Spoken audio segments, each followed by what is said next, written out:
से पांगारे ले तो तोरा घरे से उठाई रे।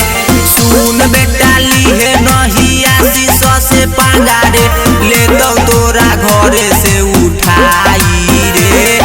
पीठ पीछे आशीष के करे ले बुराई देतो तोरा पटने में मारी रे। पीठ पीछे आशीष के करे ले बुराई देतो तोरा पटने में मारी रे।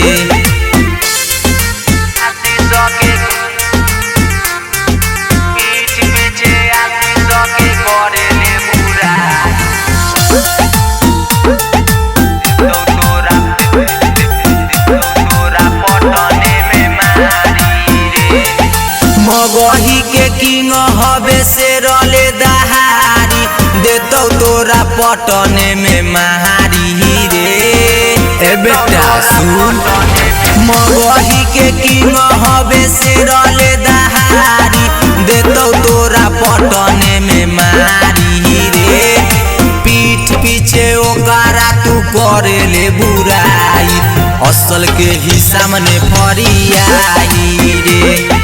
पीठ पीछे आशीष के करे ले बुराई देतो तोरा पटने में मारी रे।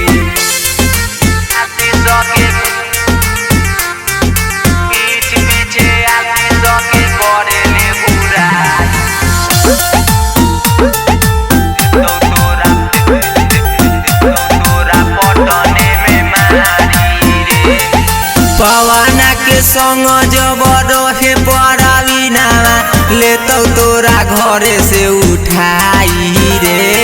दबंग है रे बेटा। पवना के संग जब रहे परावीना ले तो तोरा घरे से उठाई रे। पीठ पीछे आशीष के करे ले बुराई देतो तोरा पटने में मारी रे। पीठ पीछे आशीष के करे ले बुराई देतो तोरा पटने में मारी रे।